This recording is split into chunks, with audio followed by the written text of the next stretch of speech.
For today's video, bani ko ninyo nga mobisita sa among kakawan ug sa amo ang lubihan para makita ninyo ang aktual nga sitwasyon, unsa ka hitak sa among agianan ug unsa ka struggle ang nahimutangan nila ron, unsa ka sila kalubog sa baha or sa hitak. So let's go.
And finally naabot na jud ta sa tuang destinasyon. So ingon adto ka struggle aga mo agiana no, dili jud si jalalim nimong anhaon, dili nimo pwedeng karaadlawon nimo anha. Kay ngano tungod sa agianan nga medyo hassle jud para naho. Para naho hassle pagkakaron kay ingon ani lagi among maabtan, pero sa una naanad na jud pud mi sa ingon ani kay dinhi man jud mi nagdako, dinhi mi na minjo, dinhi mi kaabot ka minjo. So mao jud ni amo ang sitwasyon sa una, mangiskwela mi ingon ani jud aga mo ang agianan.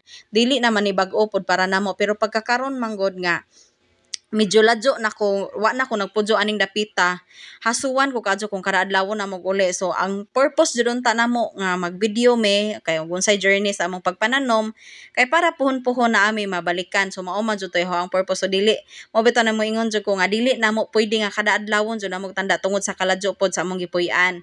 Kay magmotor pa mi mga 30 to 45 minutes siguro na namo motoron padong dinhi. Unja gawas ana nga katong taman ra sa karsada nga among maabtan, mao pa jud toy amo ang matabukan katong basakan o kani lagi nga ingon ani nga agianan. So kung magpahubog-hubog kaning dapita pag-andam na lamandaan og salon pas ini kaugma kay balitok jud kaning dapita kung di ka anad. Kay grabe jud grabe jud kadyo ang agianan, struggle jud kadyo nimo. Mo jud ni dako jud nimo mao lagi na kay og hubog-hubog kadaan wa na gani tarong sampiray gani ka og tarong agianan unsa pa kagkatong basakan. Mahug jud nga magtanom ka bisag way kanang tagod aning kalakiha. So karon bisita ta sa ato ang mga kakaw kay mo day usa ka kakaw na hogalunod na jud in town ni siya sa tubig. Kay katupong dapita na buho maguto si Jakay. Agamong gitamnan adto katong daan nga tinamnan sa bulid janing hulpa man siya mo tong medyo nahalo dito sa ilawom ning hop-hop pod siya anja mao lagi po ni ang uban namong kakaw ahong giingon na nga gaandan na jud mo ang kakaw aning dapita. So unsa kalisod namo siya nga masolusyonan ning problema tungod sa klase sa juta nga naa pod me kay ang ilawom ani is katong anapog unsa ang babaw ra ani gamay ni ja kaning sa ubos nga part sa among juta dili tong sa bungtod kay sa bungtod medyo agan anon man to kaning sa ubos na dapit is naa jud siya clay jud siya nga katong brown bitaw nga clay nga hagkot jud kadyo kanang mao to siya porma sa kanang ilawom ani kanang hagkot kadyo nga clay bitaw.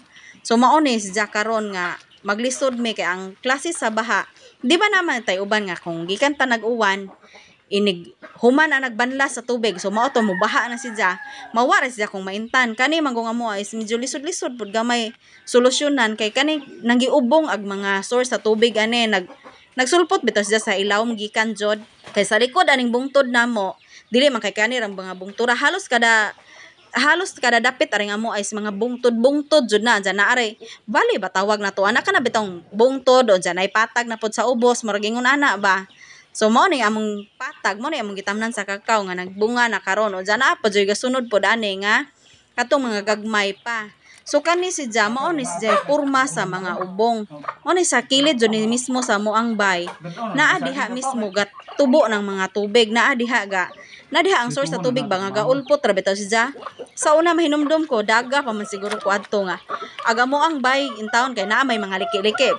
Muliki jud na si Ja kay murag mulihok lagi kay tungod sa clay siguro. Nay mga liki-liki aga mo ang flooring.